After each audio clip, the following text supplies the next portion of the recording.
High friends, আমি Shobhan. Welcome to my YouTube channel. এখন আমি প্রচলিত ওয়েব সিরিজের রিভিউ করব, যেটা 19 অক্টোবর 2023-তে রিলিজ হয়েছে। আমি বেশ কিছুদিন পর এই ওয়েব সিরিজের রিভিউ করছি, আমার দেখা হয়ে ওঠেনি, তো আমি জাস্ট দেখে নিলাম, তারপর আমি রিভিউ করছি। তা 19 অক্টোবর থেকে প্রত্যেক বৃহস্পতিবার করে পাঁচটা এপিসোড কিন্তু এসছে চরকি ওটিটি প্ল্যাটফর্মে। আমি যদি ডিউরেশনের কথা বলি, 1 ঘন্টা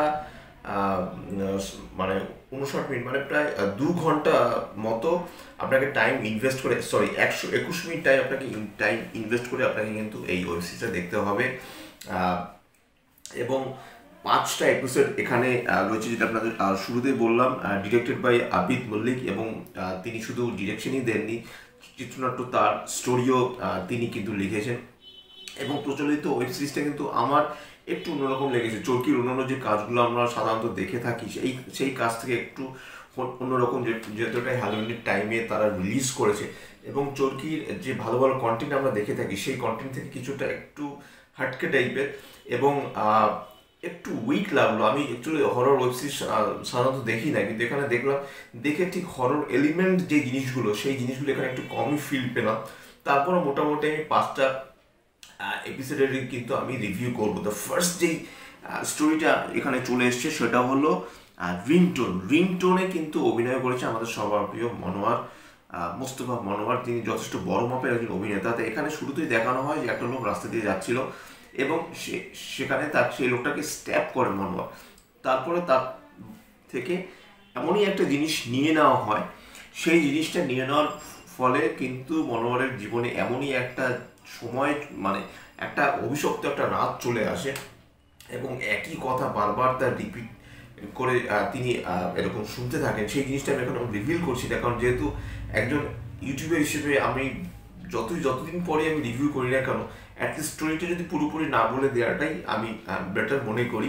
তো এখানে তারপরে তার এমনই একটা সিচুয়েশন এখানে ক্রিয়েট হয়, যার ফলে কিন্তু তার মানে মাথা প্রায় খারাপ হয়ে যাওয়ার জোগাড় হয়। এবং তারপরে মানে সেই যে জিনিসটা থেকে সে লোকটাকে স্ট্যাপ করে নিয়ে এসেছিল, এবং তারপর সেই জিনিসটাকে আবার ফেরত দেওয়ার চেষ্টা করে, কিন্তু তারপর আলটিমেটলি কি সে পারে, এবং এই সিচুয়েশন কি করে ক্রিয়েট হয় সেটা জানতে হলে অবশ্যই আপনাদের এই ফার্স্ট যে এপিসোডটা সেটা দেখতে হবে, রিংটোন। এবং আমার বেশ অন্যরকম লেগেছে। এবং একটা সিনের কথা আমার বলতেই হবে, যেটা আমি এই প্রচলিত যখন ওয়েবসাইটের টিজার বেরিয়েছিল তখন বলেছিলাম, যে একটা সিন রয়েছে যেখানে রাত্রিবেলা দৌড়ে বেরোচ্ছে মোস্তফা মনোয়ার রাস্তা দিয়ে। সেই জায়গাটা কিন্তু আমার ভালো লেগেছে। বিজিএম মোটামুটি ঠিকঠাক, হরর এলিমেন্ট যতটা আশা করা হচ্ছিল সেটা হয়নি, কিন্তু স্টোরিটা কিন্তু বেশ ভালো। যে পাঁচটা এখানে গল্প রয়েছে, তার মধ্যে কিন্তু আমার রিংটোনটা কিন্তু ফার বেটার লেগেছে। এবং মনোহরের কাজ নিয়ে তো কোনো কথাই হবে না, এবং ডিরেক্টর তিনিও তার মতো করে চেষ্টা করেছেন। তা সেকেন্ড যেই গল্পটা নাম হলো বিলাই, এই গল্পটা আমার কিন্তু বেশ উইক লেগেছে। এখানে এমনই একটা স্টোরি এখানে দেখানো হয়েছে করোনার সময়, এবং বিলাইয়ের এই এপিসোডে অভিনয় করেছে সেন্টু, যথেষ্ট ভালো একজন অভিনেতা। তার বয়স কম, কিন্তু তারপরেও বেশ কদিনের মধ্যে কিন্তু সেন্টু বেশ কাজ পাচ্ছে, এবং ভালো তার অভিনয় সত্ত্বা, সেটা নিয়ে কোনো কথা হবে না। তা করোনার সময় তার এমনই এক সিচুয়েশন হয়, তার টাকা পয়সা খরচ হয়ে যায়।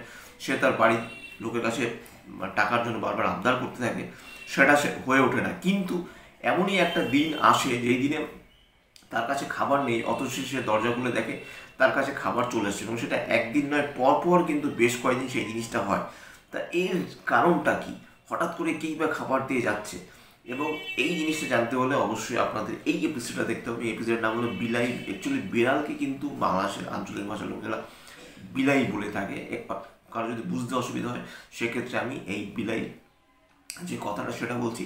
এখানে একটা মোটামুটি একটা ডার্ক টোন ইউজ করা হয়েছে বিজিএমের সাথে সাথে, যেইভাবে রাত্রিবেলা নাইট শ্যুট হয়েছে, বেশ কিন্তু দেখতে কিন্তু বেশ ভালো লাগে। কিন্তু স্টোরিটা না অতটা স্ট্রং নয়, উইক বললেই হয়তো বা কম বলা হবে।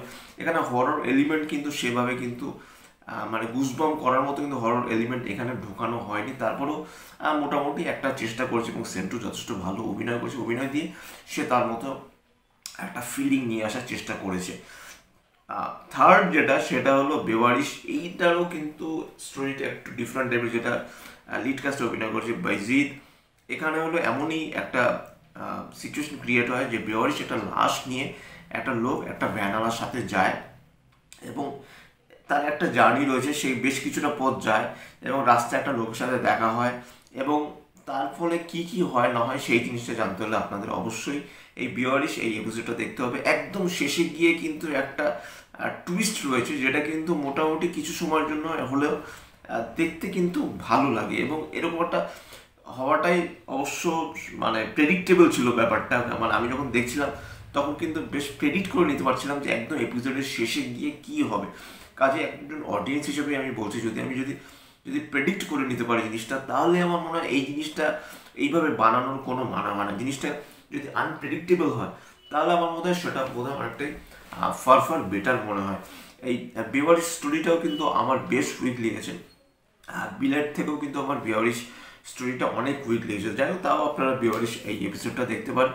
ফোর্থ যেটা কলিং বেল, যেটা অভিনয় করছে সাদিয়া, যথেষ্ট ভালো তিনি অভিনয় করেন এবং মায়াশালী অপূর্বর সাথে ওই ফিল্মটা অভিনয় করার পর তিনি কিন্তু রীতিমতো বিখ্যাত হয়ে গেছেন। তাকে দেখতে ভালো লাগছে এবং বেশ ভালো। এখানে হলো যে সাদিয়ার যে ক্যারেক্টারটা, সে এবং তার বর নতুন বিয়ের পর নতুন একটা জায়গায় শিফট হয় এবং শিফট হওয়ার পর দেখা যায় যে প্রায় কেউ একজন কলিং বেল দিচ্ছে এবং যখনই সাদিয়া দরজা খুলতে যাচ্ছে গিয়ে দেখে যে সেখানে কেউ নেই।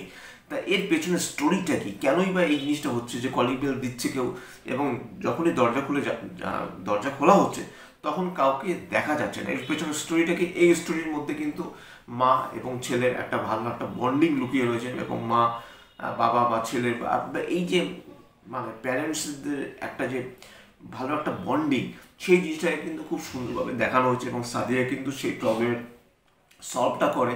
তো এই প্রবলেমের সলভটা সে কীভাবে করে সেটা জানতে হলে অবশ্যই আপনাদের কলিং বেলটা দেখতে হবে। কলিং বেলটা কিন্তু বেশ ইমোশনাল একটা এপিসোড, যেটা কিন্তু দেখতে কিন্তু আমার বেশ ভালো লেগেছে।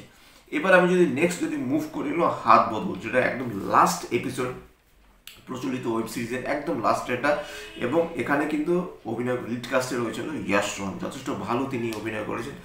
তিনি এখানে ইয়াশের যে ক্যারেক্টারটা, তিনি একজন ভালো ফটোগ্রাফার এবং তার সাথে সাথে তিনি একটা অফিসেও তিনি একটা জব করেন। তো এমনই একটা দিনে সে রাস্তায় বেরিয়েছে এবং সে যে দোকানদারের সাথে যখন কথা বলছে, সে দোকানদার বলছে যে নতুন জায়গা কেমন লাগছে, বলছে ঠিকঠাকই লেগেছে।